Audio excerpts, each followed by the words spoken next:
String lights trembled over the courtyard of the stone hotel. Rain had just stopped, the flagstones shone. From the ballroom, a quartet played a bright waltz. Victor Hale paused at the gate and straightened the navy tie he'd saved for days that mattered. For one hopeful breath he pictured a handshake with his son, a seat in the back, a quiet toast. Guests drifted past with the cautious smiles reserved for complicated relatives. By the door, a welcome sign in gold script stood above a row of childhood photos: missing tooth, first bike, a paper crown. Victor's chest tightened at the memory of running behind that small bicycle until Adam forgot he was afraid. Then he saw the final frame, a candid of Victor at a family barbecue, smoke blurring his smile. Taped across the glass in black letters, "You don't belong here."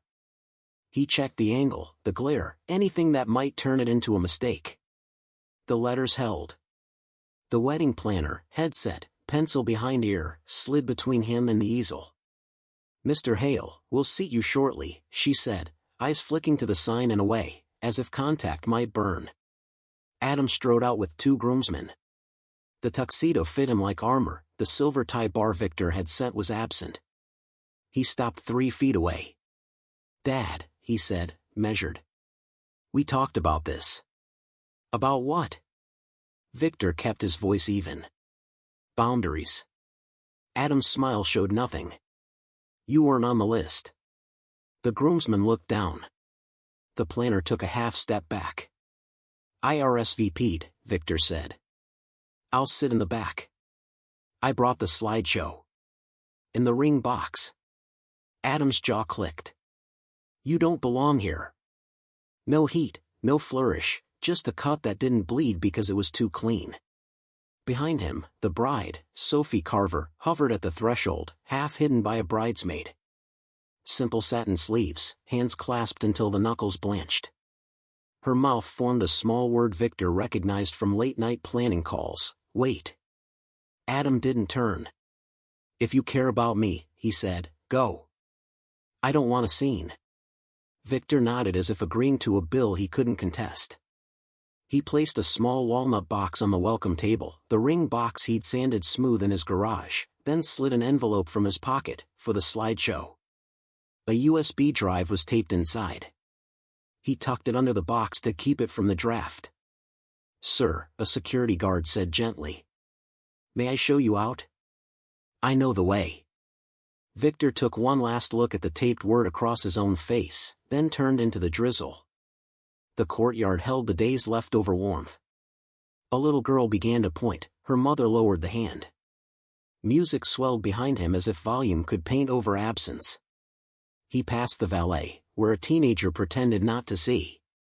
On the sidewalk, traffic hissed along wet asphalt. Victor walked without aim, the way a room spits a person into the street. He stopped under a florist's dark window, peonies last week, and checked his phone. One missed call. Unknown number.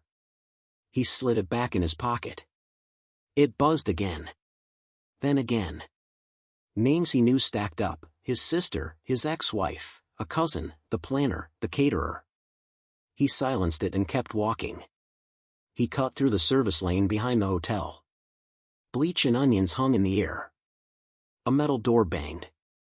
Rain ticked on the lids of trash bins. He leaned against damp brick and let the cold climb his jacket. If he closed his eyes he could see Adam at 9, cheeks flushed from November wind, asking to ride one more block before dinner. He could also see the years after the divorce, calendars drawn in alternating colors, the first sharp jokes that mistook distance for adulthood. The phone shuddered again. 17 missed calls. A text from his sister: "Pick up." From the planner: "Please answer. Urgent." Then a name that made him straighten. Sophie. He didn't open it. He held the screen until it dimmed and showed his reflection, older than he felt, rain silvering his hair. He imagined walking back to ask his son to uncross one word. He also imagined the hollow apology, the pitying smiles, the chair added at a table already full. Inside, unseen by him, the bridesmaid whispered, "Do you want me to try him again?" Sophie shook her head and wrapped her arms around herself. The planner stared at the walnut box on the welcome table and wrote something on her clipboard. Adam laughed too loudly at a groomsman's joke that wasn't one. Victor pushed off the wall and moved on. The hotel glowed through the rain behind him like a ship he wasn't allowed to board. His phone buzzed so hard it nearly slipped from his hand, 29 missed calls, then 33. Messages rushed the lock screen. Vic, please answer. Where are you? Pick up now. And again, Sophie. At the next block he ducked beneath a bookstore awning and powered the phone off. The sudden quiet wasn't peace, it pressed on his chest. Somewhere a bell marked the hour. He pictured the ceremony starting without him, chairs filling, candles shivering, someone twisting a champagne wire. He breathed in fours the way he'd taught Adam before spelling B's, in, hold, out, hold. The fourth beat wobbled. He opened his eyes to rain brightening the street and the plain fact that he had left because his son asked him to. That had to count for something. When he turned the phone back on, the screen erupted. 43 missed calls. And at the top, a new text from the bride, blue, urgent, blunt. Please. Come back. I need you. He read it twice. The timestamp said 2 minutes ago. He could picture how she'd look toward the door, mouth shaping a quiet wait while everyone else clapped. Cold slid under his collar. Victor set his shoulders against the weather and stared at the hotel's warm windows down the block. He did not move yet. He simply stood there, hurt keeping the door while something heavier reached for the handle on the other side. In the steady rain, the message felt heavier than the umbrella he hadn't taken. It tugged at him, patient and impossible to ignore. The drizzle thickened into a steady rain by the time Victor crossed the avenue. His shoes, polished only this morning, darkened with each step. He moved without purpose, but with the rhythm of someone trying to walk away from humiliation before it calcified into shame. The wedding hall's glow shrank behind him, replaced by the washed-out neon of a diner sign. In the glass storefront, he caught his reflection, collar limp, hair plastered. For a heartbeat, he thought of stepping inside for coffee, but the idea of warmth and company felt like betrayal to the storm inside him. He kept walking. Victor's phone buzzed again, muted under the patter of rain. He pulled it out, 47 missed calls. He scrolled through the names, Marion, his sister, Beth, his ex-wife, Sophie. Always Sophie. Her name appeared 5 times, each message unopened. His thumb hovered. He locked the screen and shoved the phone back into his pocket. A group of teenagers ran past, laughing, coats pulled over their heads. One looked back at him, the dripping older man alone on the sidewalk, and whispered something that made the others laugh louder. Victor lowered his eyes and tightened his stride. He reached the riverfront. The water was swollen, surface jittering with raindrops. Street lamps reflected in broken gold streaks. He leaned against the iron railing, letting the cold seep into his arms. Memories surfaced with the rain's rhythm. Adam at 12, refusing to wear the suit Victor had bought for a school recital. It's too old, man. Adam at 16, throwing his car keys on the table, demanding a newer model like his friends had. Adam at 23, graduating, shaking everyone's hand but his father's. Each scene returned now, sharper than it had felt then. Victor clenched the rail. Hadn't he done enough? 45 years at a construction firm, weekends sacrificed, overtime shifts to cover tuition. Even after the divorce, he had insisted on paying for Adam's courses, for the internship in Boston, for the apartment deposit. All the while Adam had grown distant, polite in text messages but dismissive in person. The humiliation at the wedding wasn't born tonight. It was the final stone in a wall that had been rising between them for years. Still, seeing "you don't belong here" across his own photo cut deeper than all the quiet rejections before. His phone buzzed again. Reflex made him answer this time. Hello? Victor? It was Marion, his sister, voice sharp with panic. Where are you? Walking, he said flatly. You can't just listen, you need to come back. No, Marion. He made himself clear. I don't belong there. There was rustling on her end, voices arguing in the background. Then her voice again, urgent, "You don't understand. Things are falling apart. Sophie." The line went dead. Victor froze, staring at the dark screen. "Sophie what?" He pressed redial. No answer. He tried again. Straight to voicemail. The silence pressed heavier than the rain. He pushed himself from the railing and resumed walking, but slower now, every step weighted with unease. The rain blurred car headlights into smeared halos.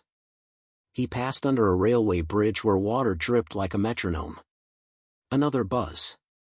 A text, this one from Sophie herself. "Please. I need you. Adam doesn't know. Just come back quietly." Victor read it 3 times. His heart knocked hard in his chest. What could she possibly need from him, the man her groom had exiled minutes earlier? Why the secrecy? Adam doesn't know. He shoved the phone away and quickened his pace, though he still wasn't sure toward what. The drizzle eased, replaced by the occasional drip from tree branches.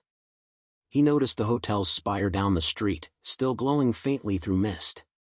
As he neared the corner, voices spilled from a side alley, 2 men in suits, smoking under a narrow awning. They spoke low but the words carried. "Never should have told him about the debts," one muttered. "Relax. Once the vows are done, it's Sophie's problem. She won't back out." Victor slowed, steps light on wet pavement. "She looked pale," the other said. "If she talks to the old man." The first cut him off. "He's gone. Adam made sure of it. No father, no problem." They both laughed, smoke curling into the damp air. Victor's pulse surged. He stepped past without looking at them, but their words carved into him. Debts. Sophie pale. If she talks to the old man. They were talking about him. By the time he reached the hotel's block again, his certainty had vanished. Pride told him to keep walking, never return. But Sophie's messages and the overheard fragments twisted inside him. He stopped under another awning, dripping, and pulled out the phone once more. Another text waited. "Please hurry. Before it's too late." Victor stared at the screen, chest rising and falling in uneven waves. Rain tapped the awning above him like impatient fingers. For the first time since leaving, he turned fully toward the hotel, its ballroom lights flickering faintly through the rain. He whispered to no one, "Too late for what?" And with that question pressing heavier than the humiliation that drove him away, he began to walk back, each step slower than the last, as if the ground itself warned him that the truth waiting inside would not let him leave untouched again. Victor's shoes squelched against the wet pavement as he moved closer to the hotel again. His steps weren't fast, but deliberate, like a man marching against both the rain and the shame still clinging to him. The building's windows gleamed ahead, but his mind was not on the ballroom lights. It was drifting, dragged backward into the echo chamber of memory. The rain had always reminded him of Adam's childhood. He remembered a storm when Adam was 7. The boy had been terrified of thunder, clutching Victor's arm as though the sky would swallow them. Victor had wrapped his jacket around his son and whispered, "It's just noise, Adam. A big noise can't hurt you." The boy's trembling eased, and later, when the clouds cleared, Adam laughed at the puddles, splashing his father until they were both soaked. That day, Victor believed love could shield anyone from fear. But love, he thought bitterly now, hadn't shielded him from rejection. A taxi rolled by, its headlights glinting off the wet asphalt. Victor paused under a tree, breath heavy, as another memory slammed into him, Adam at 13, during the custody hearings. Victor had arrived at the courthouse with a box of baseball cards, trying to lighten the boy's mood. But Adam wouldn't even look at him. He had sat stiff beside his mother, eyes forward, repeating her words like a script. "I'd rather live with Mom." That sentence had cracked something inside Victor that never fully healed. And yet he still paid for school trips, still bought winter coats, still worked overtime to cover the piano lessons Adam had insisted he needed, and later abandoned. The phone buzzed again in his pocket, yanking him from the memory. Another text.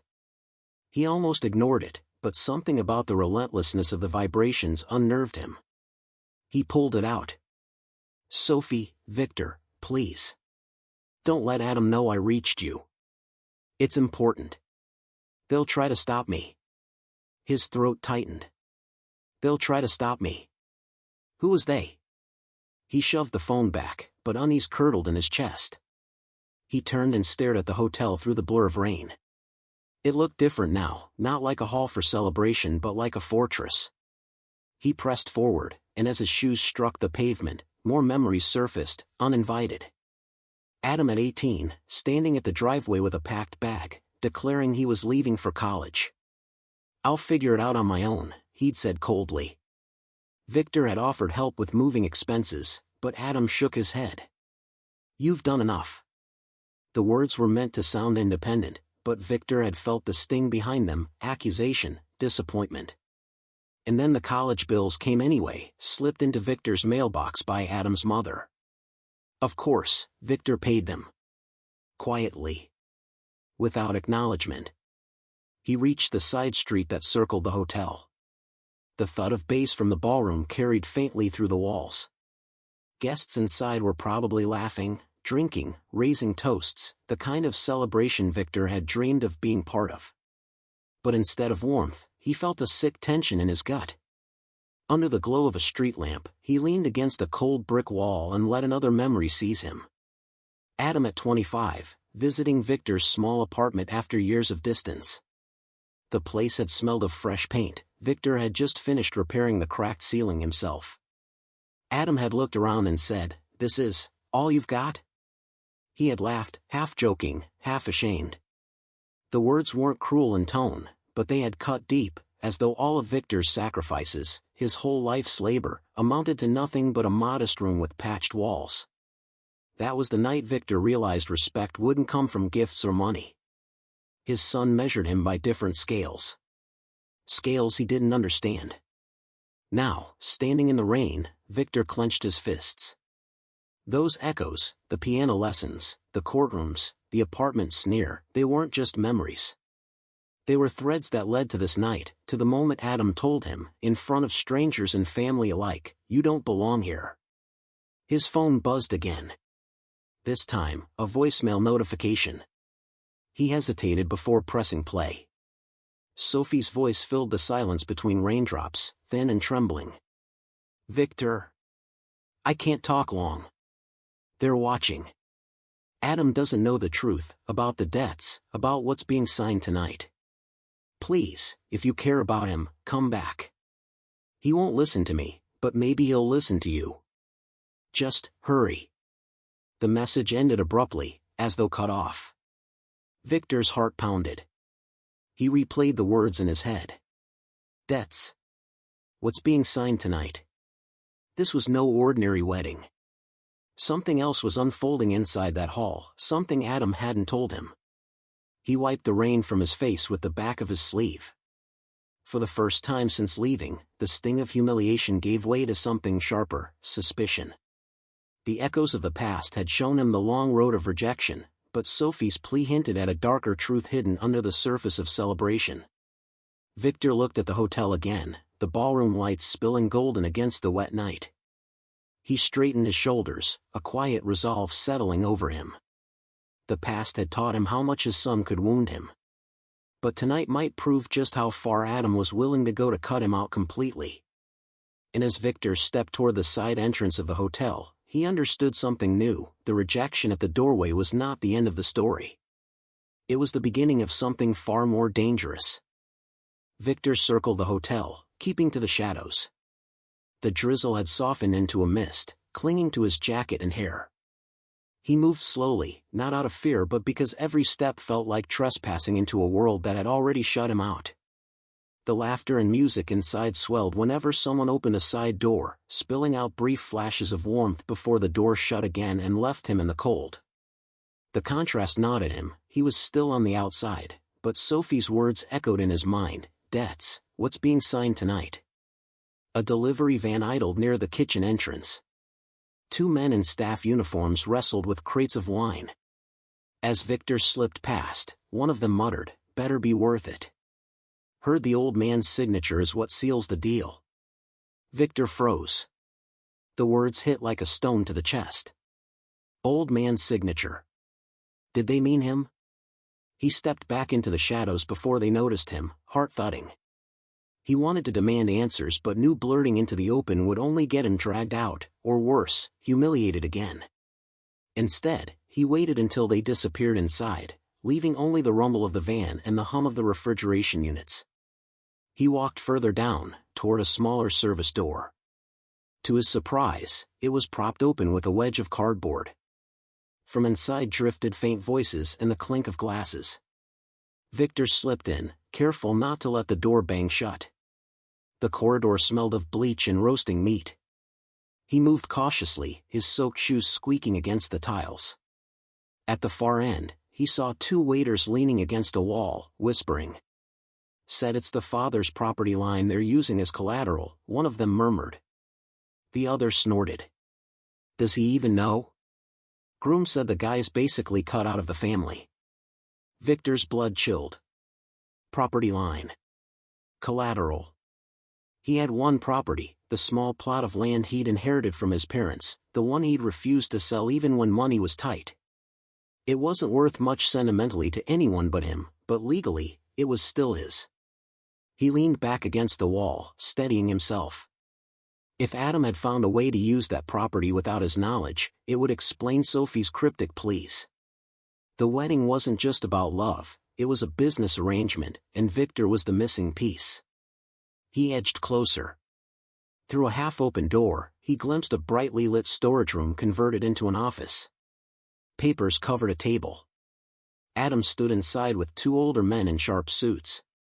His tuxedo jacket was off, sleeves rolled, hair slightly damp from sweat. He looked nothing like the smiling groom on the posters. Victor held his breath. "He won't show," Adam was saying. "I told you, he's stubborn but predictable." He walked out, exactly like we planned. One of the suited men replied, "You'd better hope Sophie doesn't spook. We need that signature. Without it, the deed doesn't hold." Adam's jaw tightened. "She'll fall in line. She knows what's at stake."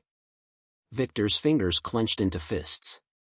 The humiliation at the entrance, the sign, the words, the shove out the door, it hadn't been an impulsive rejection. It was calculated. Planned. Adam had wanted him gone, to make sure he couldn't interfere. For a moment, rage nearly pushed him into the room, ready to tear the papers apart. But he forced himself to step back. Barging in without a plan would only let them twist the narrative. They would paint him as the bitter father, the unwanted intruder, and he would be thrown out again. He retreated down the hall until he found an unused service stairwell. He sank onto the steps, breathing hard. His son wasn't just ashamed of him, he was using him. Cutting him out publicly while privately gambling with the one thing Victor still owned. The stairwell smelled of dust and old wood polish. Victor pressed his head into his hands, the sting of betrayal sharper than the rain. Memories flooded back again, him teaching Adam to swing a hammer, both of them laughing when the nail bent sideways.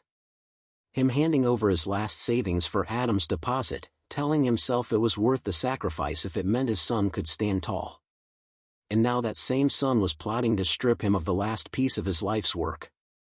The stairwell door creaked, pulling Victor from his thoughts. A young server slipped inside, clearly sneaking a break. When she saw him, she startled. "Oh, sorry, sir. I didn't know anyone was here." Victor hesitated, then asked softly, "You work upstairs? Did you hear anything about paperwork?" The girl frowned. "You mean the groom and those men? They've been whispering about a contract all night. The bride doesn't look happy about it." She hesitated, then lowered her voice. "She's been asking for you. Keeps checking the door." Victor's chest tightened. So Sophie wasn't just sending messages, she was actively looking for him. "Do me a favor," he said. "If she asks again, tell her I got the message. Tell her I'm here." The girl nodded quickly, slipping out. Victor leaned back against the cold wall, staring at the ceiling. The first clue was no longer a whisper. It was undeniable. Adam's rejection had nothing to do with shame. It was strategy. And Sophie, bride, stranger, almost daughter, was the one lifeline trying to drag him back in. Victor stood. The humiliation that had driven him away was still raw, but now it was paired with something stronger, purpose. For the first time all night, he wasn't just the outcast father. He was a man with the power to upend Adam's entire scheme. And as he pushed open the stairwell door, he knew one truth: his son's words, "You don't belong here," would be the very weapon that brought the wedding crashing down.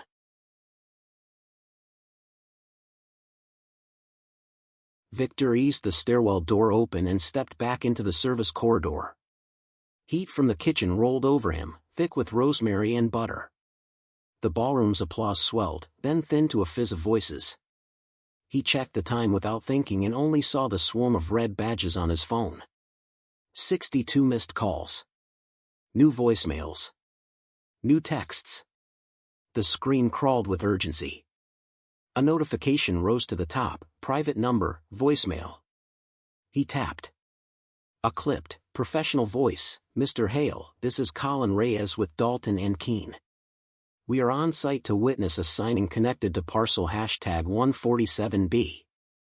We were informed you would be present. Please return this call. Parcel #147B. His land. The plot with the crooked oak and the stone his father had hauled from the creek with a rented tractor. The one Victor had refused to sell the year Adam wanted a newer car. His pulse climbed. Another voicemail cued beneath it: Marion. Vic, pick up. You need to hear this from me before. Muffled arguing, her voice dropping. Beth is furious with Adam. Sophie keeps going pale.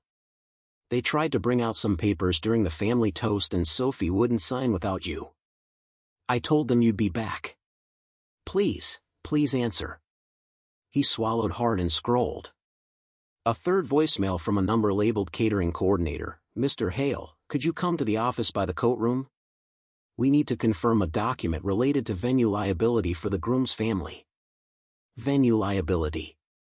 He pictured clipboards, the easy trick of burying one page among harmless forms. He pictured his signature, stripped from him and attached to something that would bleed his last asset dry. A text slid in before he could move.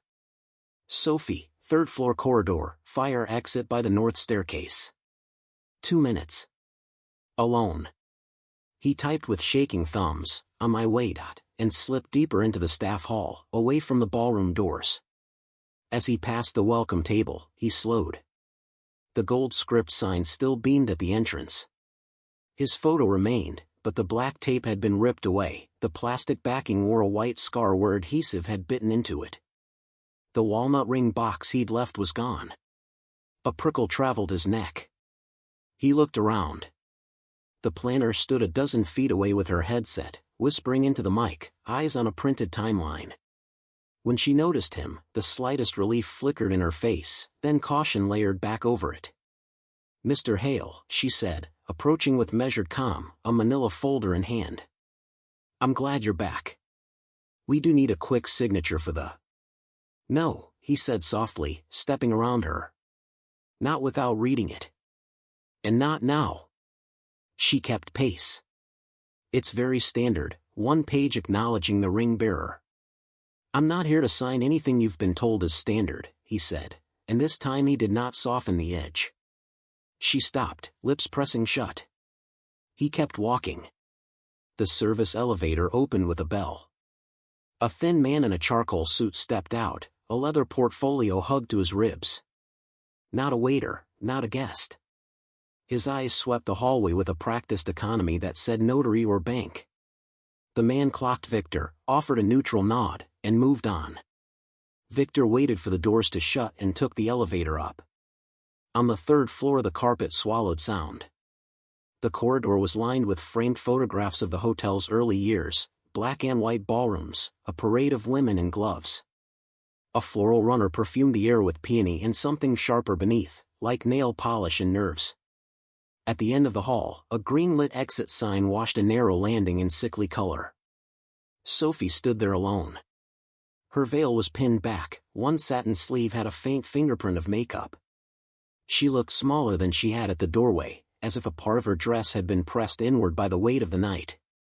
Her hands were clasped so tightly the roses of her bouquet shook. When she saw Victor, her breath hitched. Thank God. He stopped a step away, trying not to drip on her hem. Are you all right? No, she glanced over his shoulder, then lowered her voice. I don't have much time. They keep circling me, asking for the papers. Adam said you'd left for good. I tried, Victor said. The truth of it surprised him. But you kept calling. Because you're the only leverage I have. She swallowed, eyes shining not from tears but from exhaustion. Adam didn't tell you what tonight really is. It's not just a wedding. His investors are here. They want my trust fund tied to his new company. They want your land as collateral on top. It's supposed to make the numbers look safe. They told me it's just family security. They said you'd sign. Then why the sign at the door? Victor's voice held more iron than he expected. Why humiliate me if you need me? Because they misjudged me.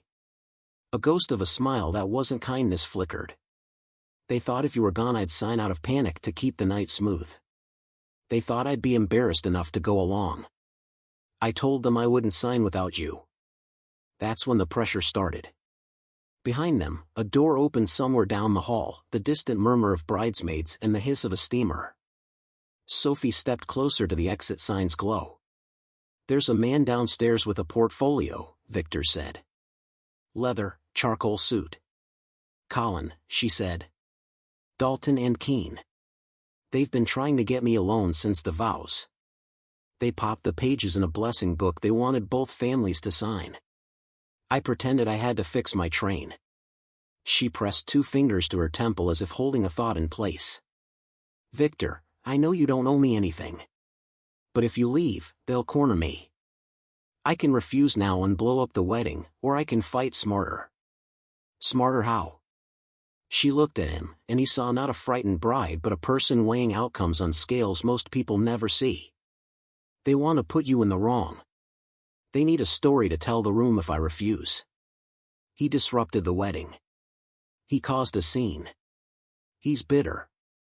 If you stay invisible a little longer, I can move the ground under them without giving them that story. His phone juddered in his palm. Beth. He should ignore it. He answered. Beth's voice came ragged with anger. Victor, where are you? Adams lost his mind.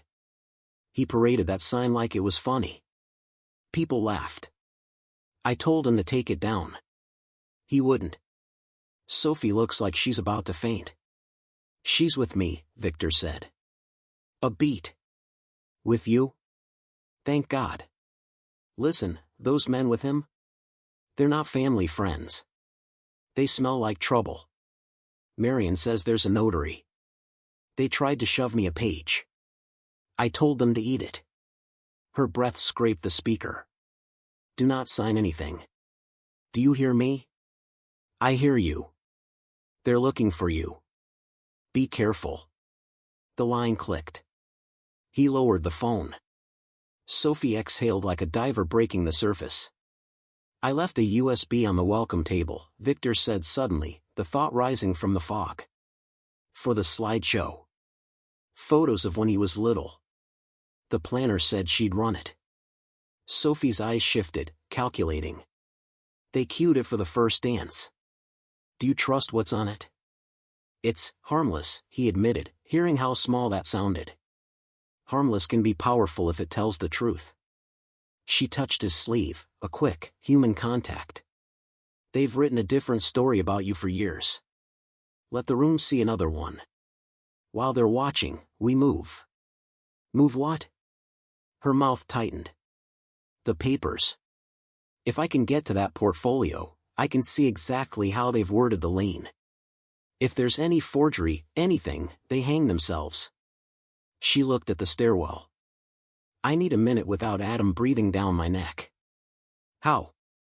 She lifted her bouquet, exposing a small recording device taped along the stems, no bigger than a thumb drive. I started recording when they brought out the blessing book. If I can trigger a conversation in front of the right people, this becomes bigger than a wedding. But I need you in the building as the comm center. Not angry. Not loud. Just present. So when I reach for your hand, it means something no one can spin. He remembered the thumbnail text he hadn't seen but had felt. 2 hours later, the bride held my hand in front of everyone. The line stitched itself forward in time. From the far corridor, rapid heels approached. A bridesmaid appeared, breathless. "Sophie, they're looking for you." Adam's on the mic. Her eyes fell on Victor, surprise widening them. She recovered. "You two didn't see me." Sophie squeezed Victor's hand once. "North staircase down 2 flights puts you by the coat room. There's a glass door to the left, small office. If the portfolio's there, stall whoever's inside. Ask for water. Ask about the ring box. Anything. 2 minutes. I'll come find you. And if Adam finds me first?" She stood straighter, the satin catching the green light. "Then we do it in the open." "But not yet."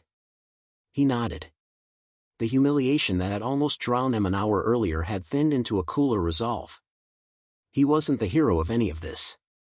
He was a hinge. If he held, the door would swing their way. The bridesmaid tugged Sophie's sleeve. Voices swelled from the stairs. Sophie stepped backward, veil whispering against the wall. "Victor, thank you." He slipped into the north stairwell, the metal handrail cold under his palm. As he descended, his phone vibrated again and again, each call another piece of the night trying to find him. At the second-floor landing he paused, letting 2 waiters pass with a cake tier balanced like porcelain on their hands. He continued down. At the coat-room level, laughter swirled from the ballroom like confetti. A dance track kicked in under the quartet, the clink of glasses keeping time. He moved along the wall, staying in the blur of shadows thrown by potted palms and uplights. The glass door to the small office stood ajar.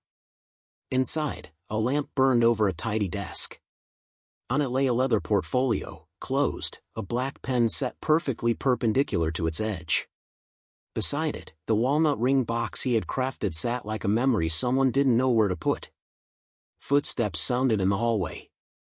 Victor exhaled, lifted his hand, and pushed the door wider, schooling his face into the mild, patient expression of a man asking for nothing more dangerous than a cup of water, while somewhere above, a bride in satin stepped toward a microphone, and the missed calls on his phone multiplied like storm drops on a river already risen to its banks. The ballroom was no longer a place of celebration, it had become a stage where every glance, every whispered breath carried weight. Victor remained at the edge, still half hidden behind the floral columns. His chest rose and fell like a man climbing out of deep water. Sophie's hand, extended toward him across the dance floor, was the lifeline he had never expected. For a moment, no one moved. The guests froze mid-applause, uncertain whether to cheer, gasp, or pretend they hadn't seen what just unfolded. And then Adam saw it. His son's jaw tightened, a vein rising at his temple. He gripped Sophie's wrist, not tenderly, but with the force of a man dragging the spotlight back to himself. His smile didn't falter, but it was the brittle kind of smile that cracks under pressure. "Everyone," Adam called out, voice too bright, "wasn't that a touching slideshow?" A little trip down memory lane. He gave Sophie's hand a squeeze so sharp she winced. "But tonight isn't about the past. It's about the future." Laughter sputtered from a few tables, nervous and forced. The DJ looked uneasy, fingers hovering over his console. Victor felt the stairs shifting. Some people pretended not to notice him in the shadows. Others openly glanced his way, their expressions caught between pity and admiration. He stayed still, forcing himself not to rush forward, not to make the scene Adam wanted him to. But then Adam raised his glass again. "To moving on," he said loudly, his voice carrying through the hall. "To shedding what doesn't serve us anymore. To knowing when to leave behind those who only drag us down." The words sliced sharper than any knife. It was no longer an implication. It was a direct strike, delivered with a smile. The hall went quiet. People shifted uncomfortably in their seats. A few whispered, others looked away, pretending to examine the table centerpieces. Victor's hands tightened around the back of a chair near him. His humiliation was meant to be sealed in silence, but now it had been shouted across a hall filled with witnesses. And then, something unexpected. Marion, his sister, stood from her table. Her dress shimmered under the chandeliers as she raised her glass high, interrupting the silence. To Victor, she said, her voice steady, cutting through Adam's mockery like a clean blade. The man who worked himself to the bone for the boy standing here tonight. The man who gave everything, so that you, Adam, could walk in that tuxedo and pretend it was all you're doing. If we're toasting anyone, we toast him. The ballroom erupted, not in applause, but in gasps. Some clapped hesitantly, unsure whose side they were on. But enough followed that the sound swelled, awkward and undeniable. Adam's face drained of color. His smile slipped, eyes darting around the room. He tried to laugh, but it came out brittle. "All right, Marion, that's enough." But Sophie pulled her wrist free. For the first time all night, she spoke directly into the microphone, her voice trembling but audible. "She's right." The words hung heavy. Adam's head snapped toward her. "What?" "You can't erase him," she said, nodding toward Victor. "You can humiliate him, mock him, push him out, but every person here just saw the truth. You wouldn't be standing in this room without him. And if you think I'll spend my life tied to a man who dishonors his own father." Gasps again. Guests leaned forward, craning their necks. Adam grabbed the mic back, his voice harsh, stripped of charm. "This is my wedding, Sophie. Mine. You don't get to grandstand for him. You're my wife now, you'll stand with me." But Sophie didn't flinch. Instead, she turned and faced the crowd. "Then maybe I won't." The words detonated like a thunderclap. The hall buzzed with whispers. Some guests stood, others fumbled with their phones. The DJ froze. The wedding planner whispered frantically into her headset, but no amount of stagecraft could stitch the moment back together. Victor stood motionless, his heart pounding, a strange mixture of awe and dread coursing through him. Sophie had ripped the facade apart in front of everyone, but it was too soon, too raw. He could see the fury mounting in Adam's eyes. And then Adam snapped. "You think you're clever," he hissed into the mic, but his words carried across the room. "You think this is about family? It's about survival. Without that land, without her trust fund, there is no company, no investors, no future." The words spilled before he could reel them back. Guests gasped, their whispers now turning sharp. The secret was out. Victor staggered back, his worst suspicion confirmed. Adam had planned this entire event as a mask for business dealings, his father's property and Sophie's inheritance as the stakes. Sophie's bouquet slipped from her hands and hit the floor with a dull thud. "You just told them yourself," she whispered. Adam realized too late what he had done. His eyes darted to the suited men at the back of the room, the investors who had been quietly observing. Their expressions were not approving. They were cold. Calculating. The ballroom, once a place of joy, now felt like a courtroom. Every guest was a juror, every whisper a judgment. Victor's phone buzzed again in his pocket. He ignored it. All that mattered was unfolding right here, in this gilded hall where betrayal had just been dragged into the light. But as he looked at Adam, his son, his flesh and blood, Victor felt no triumph. Only a heavy, hollow ache. Because this wasn't just about business.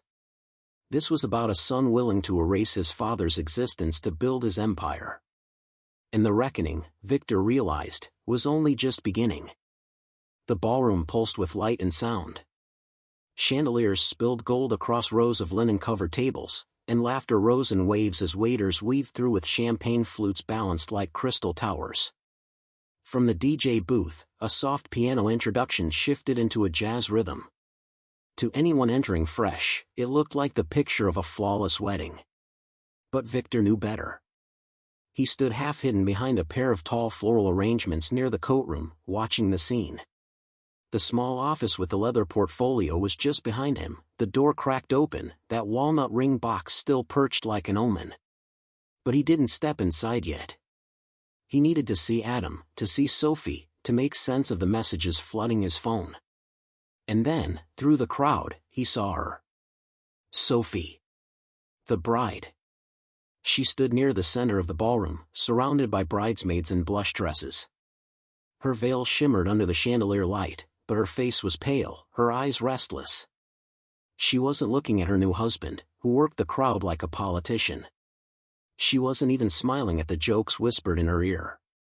Her gaze kept drifting, to the entrance, to the shadows, to places no one else thought to look. And then, for the briefest heartbeat, her eyes found Victor. It was accidental, impossible even, but her gaze cut across the crowd and locked with his. Her lips parted, not in a smile, not in shock, but in relief. And then, just as quickly, she turned away, forcing her face into a mask of practiced joy. Victor's chest tightened. That glance was no coincidence. It was confirmation. A voice echoed across the hall. Adam had taken the microphone, tuxedo jacket off, shirt sleeves rolled as if he were already tired of pretending. His grin was wide, but too sharp at the edges. "Ladies and gentlemen," he boomed, "thank you for being here on this incredible night. We've had our share of laughs, haven't we? And I think it's time we toast to the families that brought us here." The crowd applauded. Waiters raised trays of champagne like a synchronized salute. Adam gestured broadly.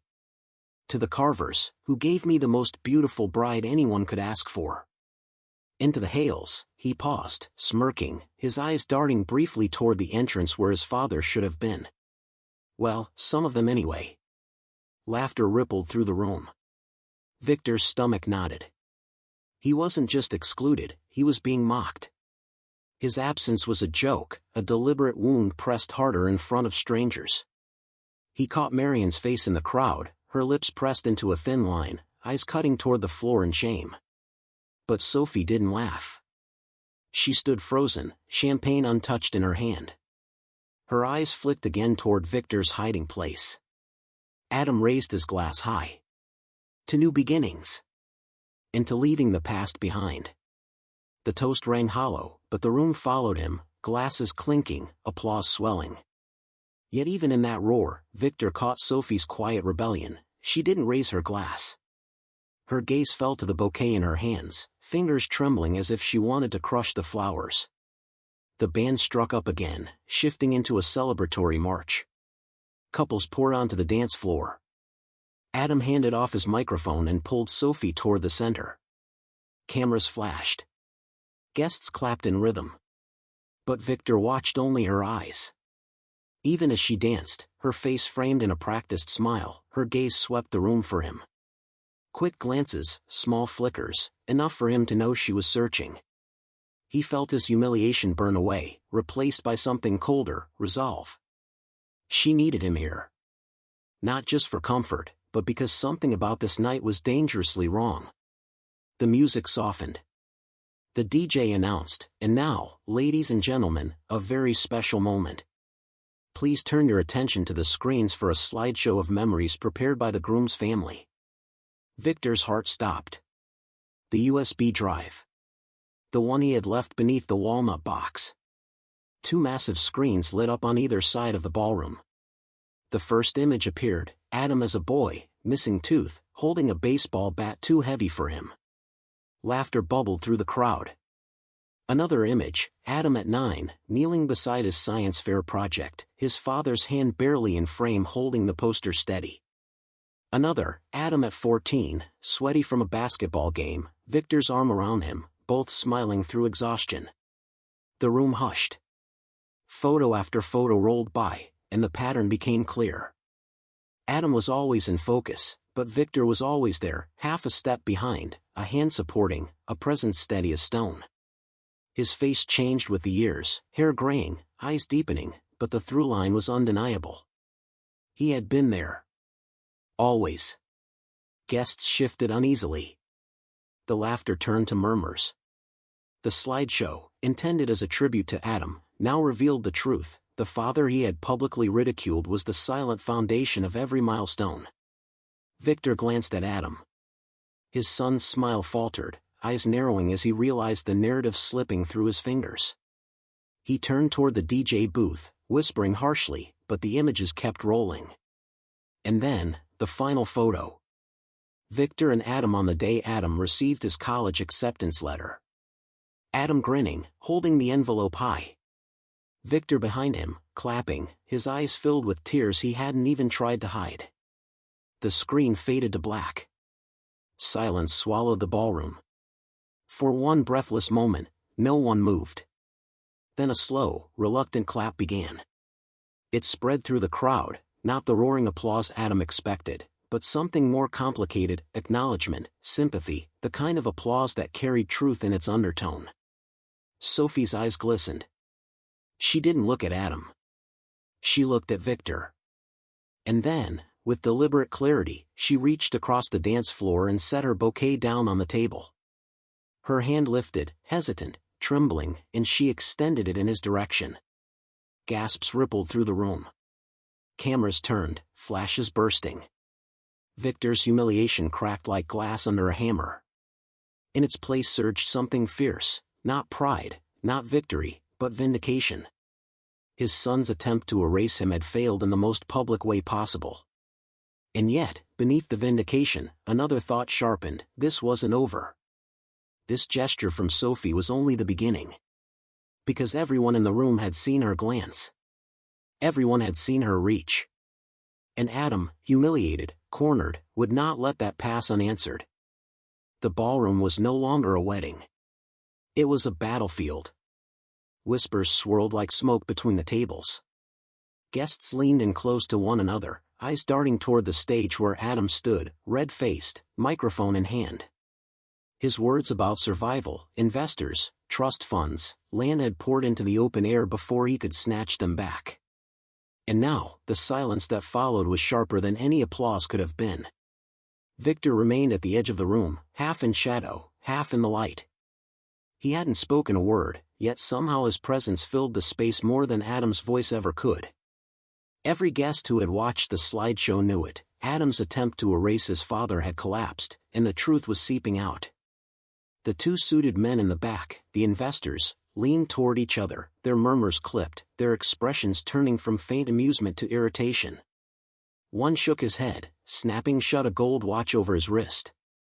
The other scribbled a note on the edge of a program. Sophie bent down, picked up her bouquet, and set it gently on a nearby table. She didn't reclaim Adam's side. Instead, she turned to face the crowd. "I didn't come here tonight to sign my life away," she said, her voice steady. "I came here to marry a man I believed I could trust. But trust doesn't survive lies. And it doesn't survive cruelty." The words rippled through the hall, striking harder because they were spoken without drama, just cold clarity. Adam's composure cracked. He jabbed a finger toward Victor at the edge of the room. "This is your fault. You planted this poison. You've been against me since I was a kid. Always holding me back, always pretending you knew better. And now you show up here to ruin me." The crowd turned. For the first time that night, every eye fixed on Victor. He felt their gaze burn.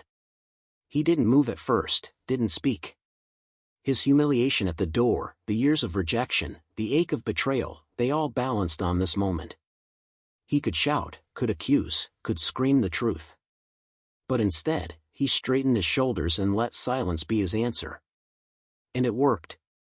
Because the silence, against Adam's rage, only deepened the contrast. "Answer me."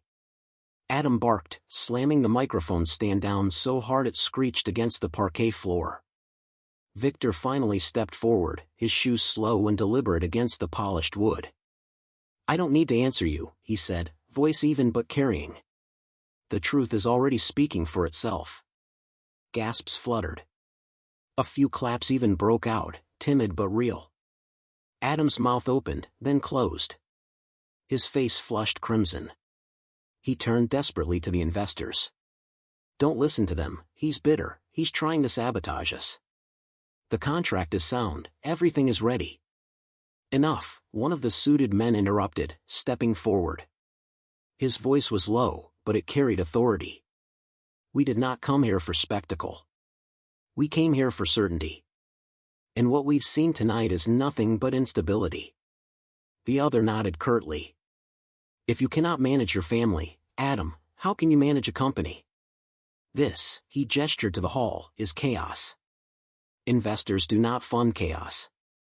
Murmurs broke into louder whispers. The word investors spread like wildfire among the guests, and suddenly every person in the ballroom understood, this wedding wasn't just about love. It was about leverage. Beth, Adam's mother and Victor's ex-wife, stood from her table. Her face was pale but her voice cut like glass. You dragged our family name into your schemes, Adam? You humiliated your father for money? Adam's eyes flared. For money? No, for survival. Do you think the world cares about honor? About pride? I built something, and I needed leverage. And what did he ever give me besides disappointment? He stabbed his finger at Victor again. He was never enough. He lived in that shabby apartment, patching holes with duct tape. He embarrassed me my whole life. Tonight was supposed to be about moving forward. About finally leaving him behind. But he couldn't even give me that. The words fell like stones into a well. Heavy. Unrecoverable. Victor felt them hit, deep in the chest. But he didn't falter. He met his son's eyes and said quietly, if I embarrassed you, Adam, it's because I lived honestly. And if that isn't enough for you, then maybe nothing ever will be. Silence. No one clapped. No one spoke. The weight of the truth pressed the air flat. Sophie broke it. She stepped forward, pulling the small recording device from her bouquet. She held it up high enough for the investors, the guests, and Adam to see. I've been recording everything since they tried to trick me into signing. The lies, the pressure, the way Adam mocked his own father. This isn't just shameful, it's proof. Gasps surged through the crowd. A photographer's flash popped, catching Adam's stunned face. The investors exchanged a look. One of them pulled out his phone, clearly ready to end any deal on the spot. The other muttered something about liability. Adam lunged for Sophie's hand, but she stepped back. Don't, she warned, voice firm. You've done enough. The ballroom erupted in noise, guests arguing, whispers rising to shouts, phones lighting up as people texted about the scandal unfolding before their eyes. The elegant wedding had unraveled into chaos, a spectacle of betrayal and exposure. Victor remained still, his heart heavy.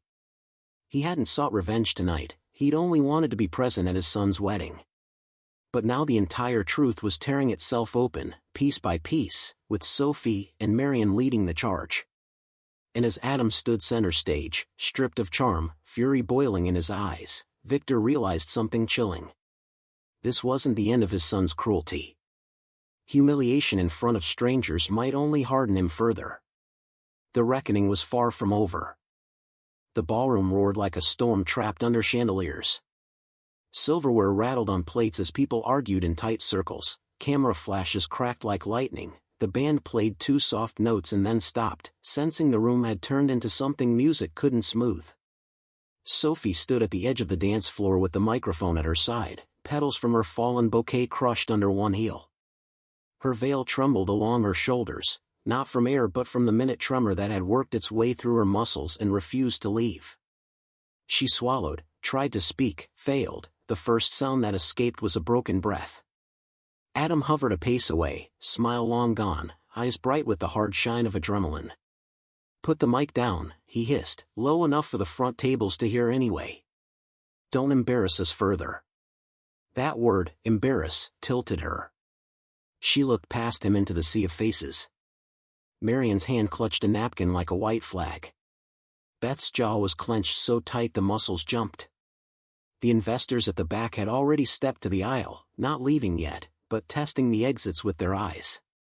And in the half-shadow near the coat room, where the uplights painted palms onto the wall, Victor stood very still. Sophie lifted the mic again. The tremble in her arms became part of her voice. "This," she said, the first word barely louder than the clink of a glass, "was supposed to be a promise. To love. To tell the truth." Her face pinched, a swallow riding high into her cheekbone. "For months, I tried to believe the story I was told, that the pressure, the papers, the timing were all normal. Sign this now, we'll discuss later. Smile now, we'll fix the rest after the wedding." A murmur rolled through the room. Someone near the bar whispered, "Papers?" Another, "What papers?" Sophie steadied herself on the edge of a table, leaving a faint crescent of fingerprints on the linen. "Tonight, they asked me to sign a blessing book with extra pages that weren't blessings. They asked me to tie my trust to a company I've never seen a balance sheet for." She lifted the tiny recorder from the stems of her bouquet, its red light a steady heartbeat. "And when I said no without Victor, without his signature, they told me not to ruin the mood. They told me the father of the groom had already agreed. They put his pen by the line and told me to be a good wife." Gasps punched air from the front tables. Eyes leapt to Victor. He didn't move, but something in his posture changed. His center found itself, the way a man plants his feet in shifting dirt. Adam lunged a half-step toward the mic. Sophie stepped back, voice firming. "I won't be the wife who signs away what she doesn't understand. And I won't be the woman who watches a decent man be humiliated to make a deal go faster." The word humiliated broke her. It opened a seam she had been pinning shut, and the grief rushed out, not dramatic, not theatrical, just real. Her mouth shook. Tears glazed her lashes and refused to fall, heavy as if even gravity hesitated to touch the moment. She turned fully toward Victor now. The room followed her line of sight like iron to a magnet. "Mr. Hale," she said, and the formal address made the distance between them feel ceremonial, "I'm sorry. I should have found you sooner. I should have stood at that door and taken the tape off your picture myself." Victor exhaled through his nose, a sound no microphone needed. He lowered his eyes, then lifted them again. Sophie stepped off the dance floor, the satin of her dress whispering.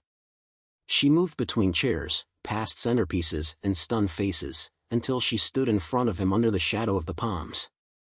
Up close, Victor saw what the room hadn't, the delicate smear of mascara high on her cheek, the faint imprint of Adam's fingers at her wrist, the brave way she held herself up when her body wanted to fold. She lifted her hand, hesitated, then took his. The ballroom inhaled as one. It wasn't triumphant. It wasn't a rescue. It was a simple, human crossing, a bride asking the man she'd been taught to overlook to stand with her while she told the truth. Victor's hand was cold and wet from the rain, hers was warm and shaking. The contrast made both steadier. Sophie turned with him, their hands still linked, and raised the mic. "Everyone should hear this clearly," she said. Parcel #147B, the small piece of land that belongs to Victor Hale, was written into a collateral schedule for a loan that doesn't exist yet. It only becomes valid with his signature. He has not signed. He was pushed out so no one would ask him. That's not an accident. That's a plan. A ripple of outrage moved like a tide.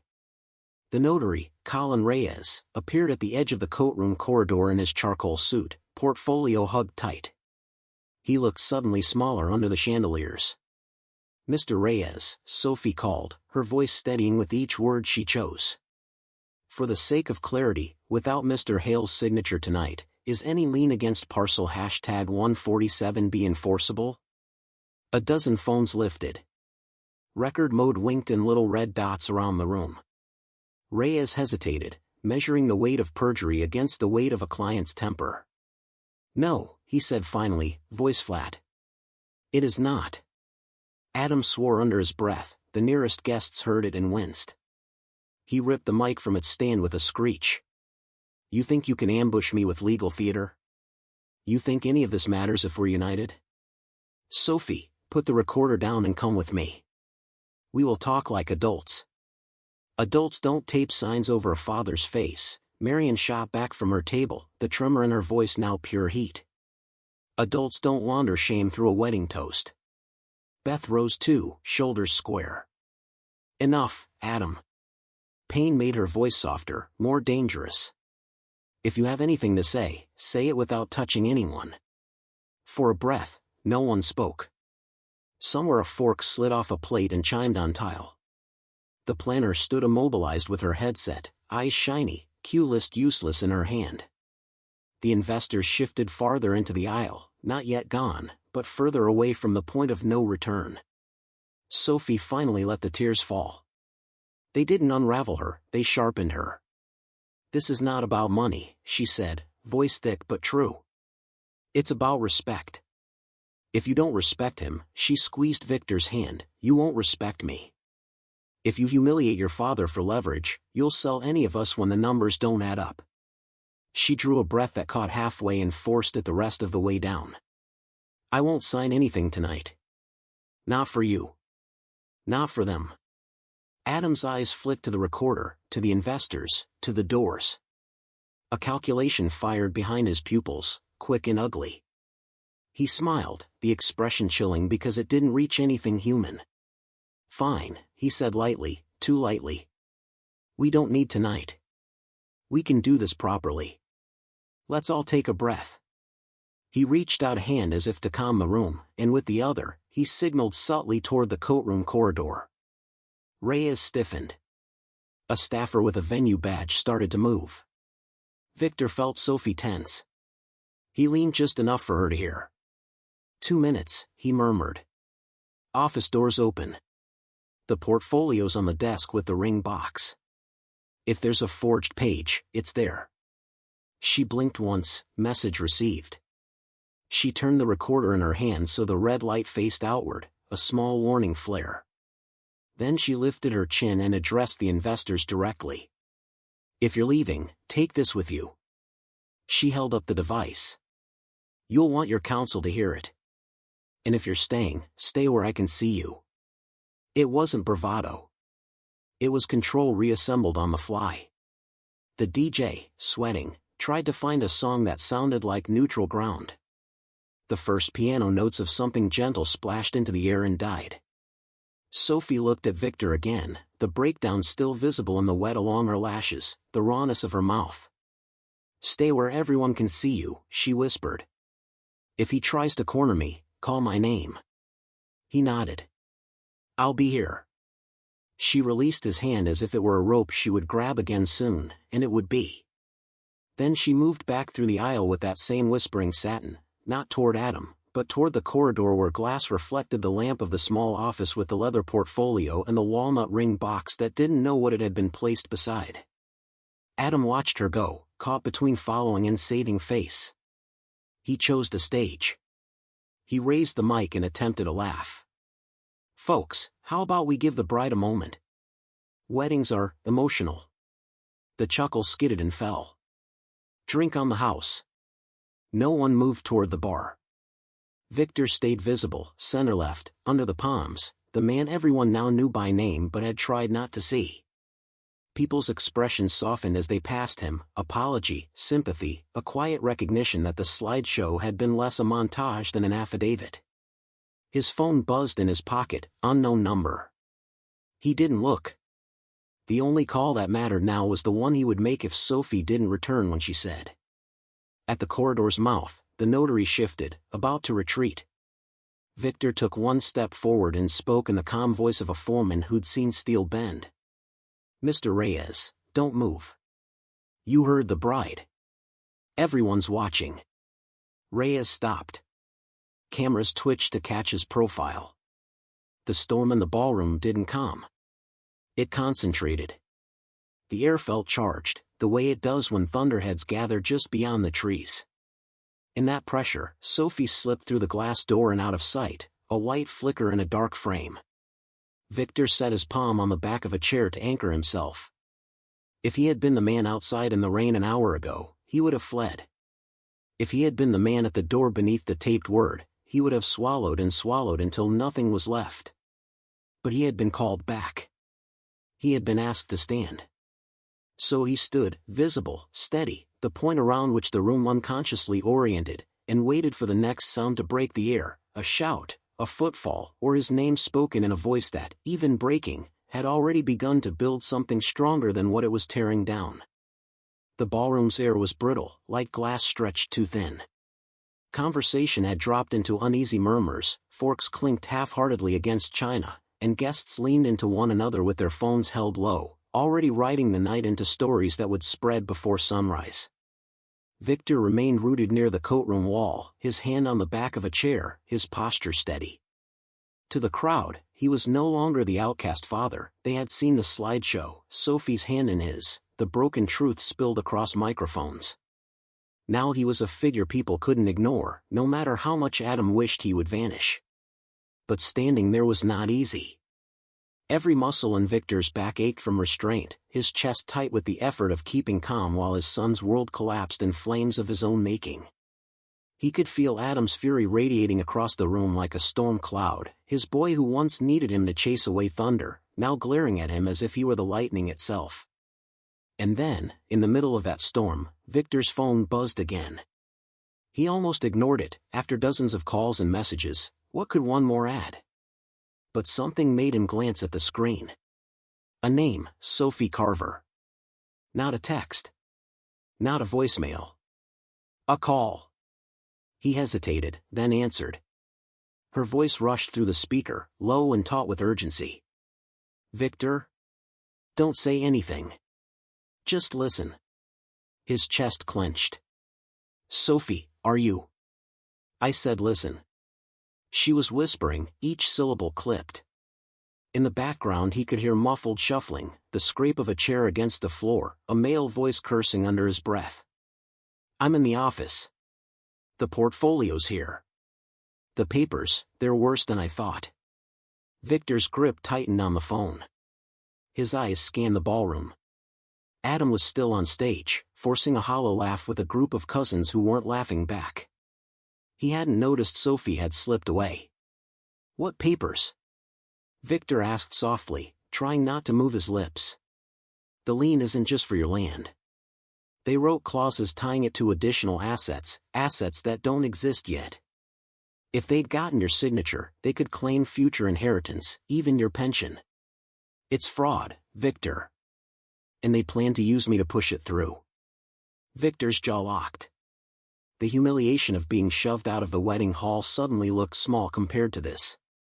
His son hadn't just tried to erase him, he had tried to gut him completely, to strip him of the only things left that were his. Take the papers, Victor said, his voice a low rasp.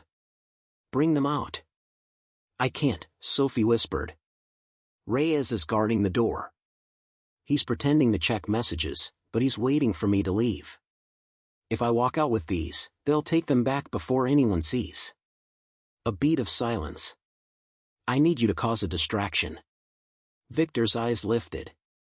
Reyes, the notary in the charcoal suit, still lingered by the corridor, phone in hand, but his gaze kept flicking toward the glass office door. Watching. Waiting. I can do that, Victor said.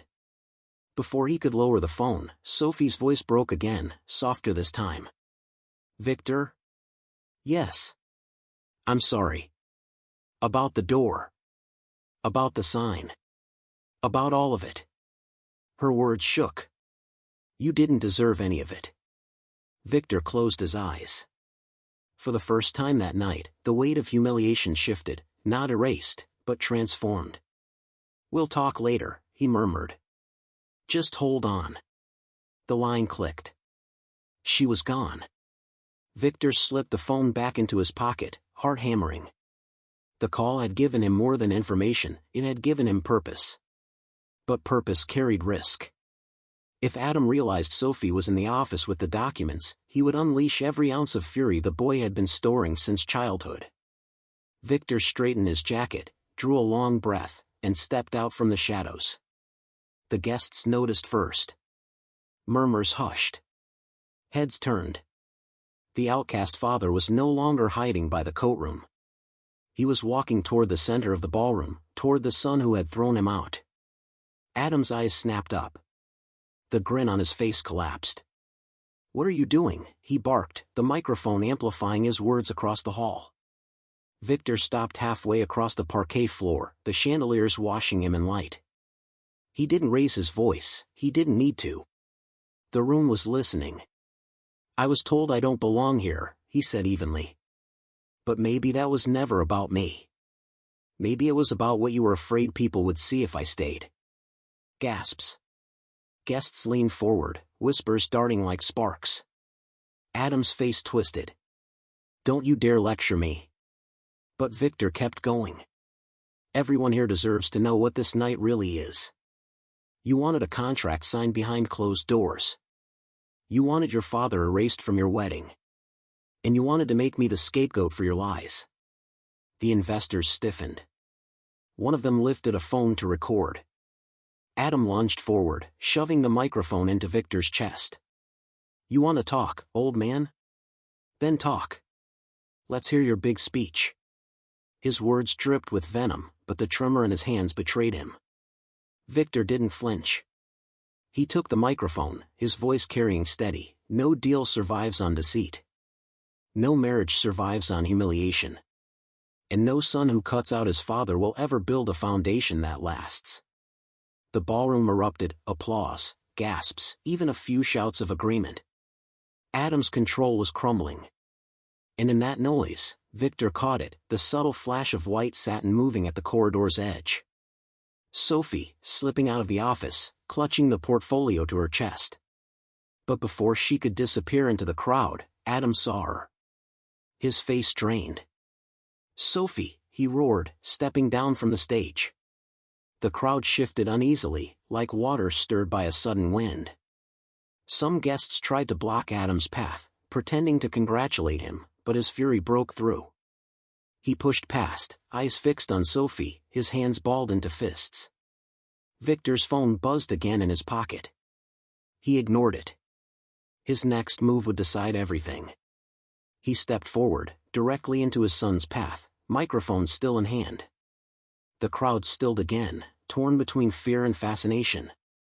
"Adam," Victor said, his voice low but steady, "if you take one more step, you'll prove every word I've spoken tonight." For a breath, father and son stood inches apart, the man who had given everything and the boy who had turned it into betrayal. The room held its breath, the air so tight it could snap. And then, from behind them, Sophie's voice rang out, shaking but strong. "I have the papers. And everyone here is going to see them." The words hit like a gavel in a courtroom. The crowd gasped. The investors moved toward her. Cameras lifted. Adam's mask shattered. He lunged. And Victor, heart pounding with the echo of Sophie's desperate phone call, braced himself. Because the reckoning had arrived. The moment Sophie's voice rang out, "I have the papers. And everyone here is going to see them." The ballroom seemed to split in two.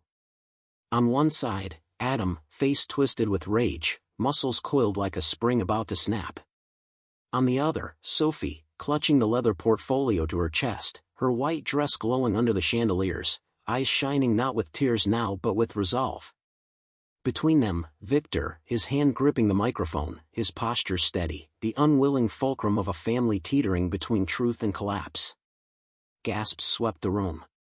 Guests stood halfway from their chairs, torn between fear of the scene unraveling and the need to witness every second of it. Phones lifted higher. The investors, no longer pretending patience, moved closer, their eyes sharp and calculating, desperate to see the contents of Sophie's hands. Adam broke first. "Give that to me," he roared, shoving through the aisle, reaching for Sophie with the kind of fury that made people recoil. "You don't understand what's in there." But Victor stepped into his path. His voice carried through the microphone, steady as steel. "If you lay a hand on her, Adam, you'll prove to everyone here that you don't deserve any trust, hers, theirs, or mine." The words cut sharper than he intended. His son froze, fists still trembling, caught between anger and the crushing reality that every guest was watching him like a jury. For a moment, silence hung. And then Sophie moved. She walked forward, one deliberate step at a time, the portfolio clutched tightly in her hands. The crowd parted as if pulled by unseen strings, giving her a clear path straight through the ballroom. Her white satin dress brushed the parquet floor, her veil trailing behind like a banner. And as she passed the stunned guests, her free hand reached out, not toward Adam, but toward Victor. Gasps rose again. Cameras flashed. Victor hesitated, his heart hammering. Then he lowered the microphone, letting it dangle against his side, and extended his hand. When her fingers touched his, the ballroom erupted, not in applause, not in cheers, but in a collective gasp so sharp it felt like the air itself fractured. The bride had chosen her allegiance. And it wasn't with her groom. Victor's throat tightened, his eyes stinging with a heat he refused to let fall. After years of being shoved aside, humiliated, painted as a burden, someone had pulled him forward in front of everyone and said, without words, "You belong here." Sophie turned, standing beside him now, and raised the portfolio for all to see. "This," she said firmly, "is what this wedding was built on. Lies. Debt. Manipulation. And without Victor Hale's signature, it means nothing." The investors surged forward. "Show us," one demanded, voice like gravel. Adam panicked. He lunged again, reaching not for Sophie this time but for the papers themselves. "Don't you dare," he barked. "You'll ruin everything." But Victor was faster. He pulled Sophie gently behind him, and for the first time in years, his voice boomed not as a father begging for space but as a man claiming it. "You ruined it yourself, Adam." The ballroom stilled. His words carried through every corner, every chandelier reflection, every uneasy whisper. "Every picture on that screen," Victor continued, "showed a boy who was loved, supported, carried on shoulders that worked until they broke. But somewhere along the line, you convinced yourself that wasn't enough. That I wasn't enough. You humiliated me at the door tonight so no one would question your schemes. But the truth is simple, no contract, no investor, no lie can erase what a man really is." He stepped forward, eyes locked on his son. "And tonight, Adam, everyone has seen exactly what you are." Gasps again. Some clapped, hesitant at first, then stronger. The applause wasn't joyous, it was judgment. A public verdict delivered without robes or gavels. Adam's face twisted, desperation breaking through the mask of fury. "You think this changes anything? They need me. They need my company, my plan. You're nothing but an old man with nothing left to give." Victor's chest rose, but before he could speak, Sophie's voice cut in, clear and unwavering, "You're wrong. He's the only reason I haven't walked out of here already." The words landed like a hammer on glass. The ballroom fell dead silent. Even the investors froze, their pens and phones suspended midair. Sophie turned toward the crowd, her hand still wrapped tightly around Victor's. "I will not marry a man who humiliates his own father. I will not build a future on contracts and debts written in shadows. If that means this wedding ends tonight, so be it. But I would rather walk away with nothing than stay and be chained to someone who values greed more than respect." The silence cracked. Guests erupted, some gasping, some clapping, some shouting in disbelief. A bridesmaid dropped her glass, a cousin muttered, "God Almighty." The investors exchanged a final look, then closed their folders with sharp, definitive snaps. One shook his head at Adam. "We're done here." The sound of their footsteps toward the exit echoed louder than music ever could. Adam's world collapsed in front of him. He stood frozen, fists slack at his sides, his face pale with shock. His bride had denounced him. His investors had walked. And his father, the man he thought he could erase, was standing beside her, steady as a pillar. Victor looked at him then, not with triumph, but with a kind of sorrow heavier than rage. "You wanted me gone, Adam. But tonight, you're the one who's lost everything." Sophie's hand squeezed his, grounding the moment. She didn't need to add anything more, the damage was already irreparable. And as the ballroom swirled with whispers, cameras, and the sound of Adam's empire crumbling before it could begin, Victor stood tall, no longer the humiliated father in the rain. He had returned. Not as an intruder. Not as a burden. But as the one person Adam could never erase. The ballroom smelled of roses and heat, of champagne turned flat and nerves gone sharp. Guests hovered in clumps as if the parquet were cracked ice. Adam stood center floor, fists slack, eyes wild. The investors drifted toward the doors like men stepping off a ship they no longer trusted. Sophie remained beside Victor, the leather portfolio hugged to her ribs, the recorder light a patient red star. "Open it," one investor said. "Not a request, an autopsy order." Sophie placed the portfolio on a nearby table. Cameras craned. She flipped the flap and spread the papers like a dealer laying down a losing hand, a term sheet knotted with clauses, a collateral schedule listing parcel #147B, a signature line with a blank where Victor's name should be, and beneath it, a second page, ugly with legal sleight of hand, cross-tying future assets, survivorship benefits, and retirement instruments to the same lien. A hiss ran through the room. "Explain this," the investor said without looking at Adam. Adam found his voice and lost his footing in the same breath. "It's standard protection. Everyone does it. He would have signed if he cared about me." Victor let the words pass like wind through ribs. He looked to Reyes instead. "Mr. Reyes?" The notary swallowed. "Without Mr. Hale's notarized signature, these are aspirations." His eyes flicked to the second page. "In that clause," he stopped. "Unenforceable bordering on fraudulent." A murmur swelled. Somewhere a glass cracked against tile. Adam's mask tore. "You think you've won?" he snapped at Sophie. "You think this makes you noble? You just ruined our future." "Our future?" Her voice was tired, not cruel. "You built it on someone else's name." He stared past her at Victor, hatred and hunger warring. "Sign it. One signature and this goes away. You owe me that." Victor felt the room lean toward him, 1,000 invisible hands trying to place a pen between his fingers. He looked at his son, the boy in the slideshow, the man at the microphone, and something in him finally stopped pleading to be seen. "I don't owe you my ruin," he said quietly. Adam took a step, shoulders bunching. Security moved without touching him, the planner whispered into her headset with shaking hands. The investors closed their folders fully now. This was over for them. Sophie turned to Victor, voice low. "There's one more thing you should show them." He frowned. She nodded toward the courtroom corridor, the small office, the lamp, the walnut box he had carved in his garage with the radio on and the window cracked to let sawdust drift into spring air. The box had sat beside the portfolio like a prop that didn't know its scene.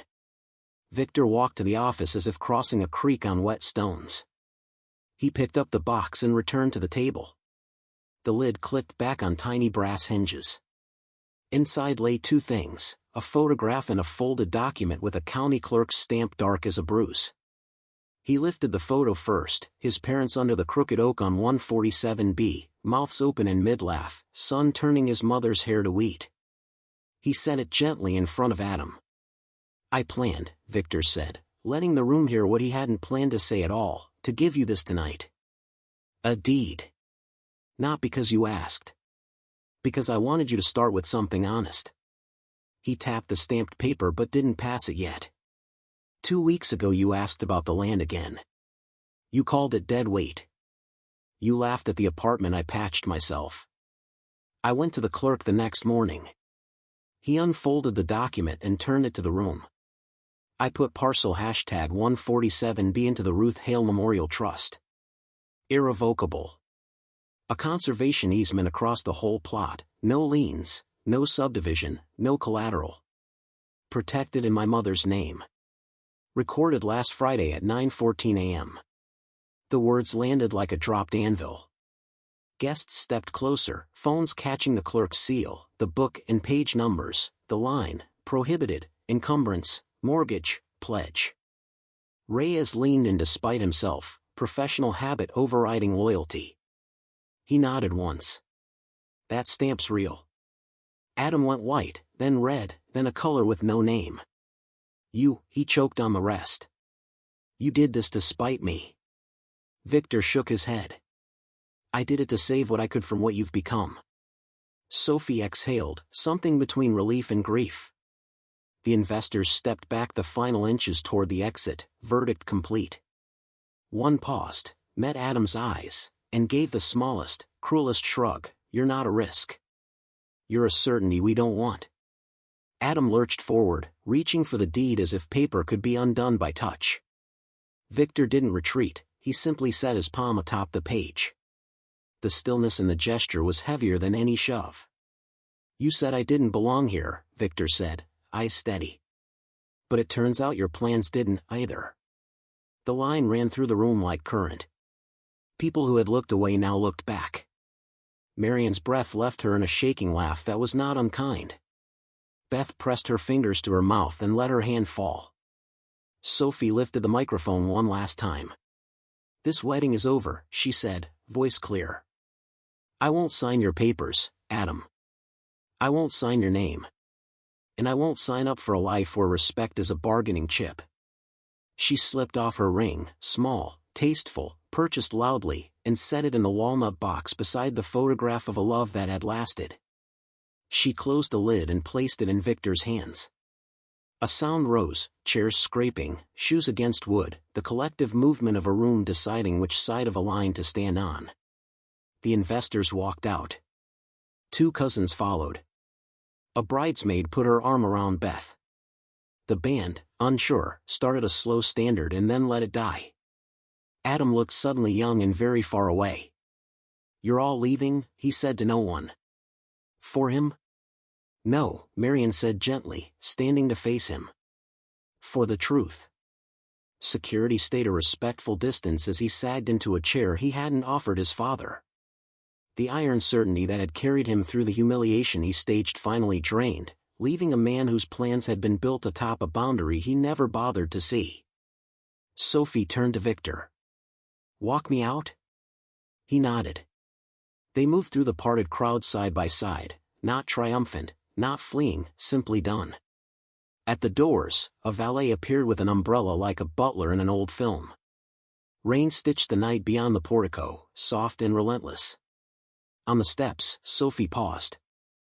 I don't know what tomorrow is, she said, voice small for the first time, the recorder dim now in her bouquet. But thank you for giving it a chance to be clean. Victor looked past the rain toward a silhouette only he could see, a crooked oak, roots stubborn in unremarkable soil. Clean is enough, he said. They stepped into the rain. The cold felt honest. Behind them, the planner whispered orders, staff cleared untouched dessert, guests murmured the story into their phones in 100 imperfect versions that all ended the same way. The groom lost his backers, the bride kept her dignity, and the father who didn't belong held the only thing the night could not take. At the curb, Sophie's car pulled up. She squeezed Victor's hand, firm, grateful. You're not alone, she said. Neither are you. She left, brake lights washing the wet street red for a moment and then folding into dark. Victor didn't look back at the ballroom. He stood under the portico until the rain eased a mist, then took the long way home. When his phone buzzed, he let it. In the pocket beside it, the walnut box road light, a ring he hadn't wanted returned, a photograph of his parents laughing under a sky that hadn't learned the word collateral, and a stamped page anchor heavy with a name that would outlast every toast that tried to erase it. In the morning, the crooked oak would take the same wind it had always taken. Parcel #147B would belong to memory and sparrows and the thin thread of a man's promise to his dead. And somewhere, when the story retold itself for clicks and comments, a line would be repeated without anyone quite knowing why it felt like justice. You don't belong here, the sun had said. And the night had answered back, quietly, irrevocably. He does. You don't.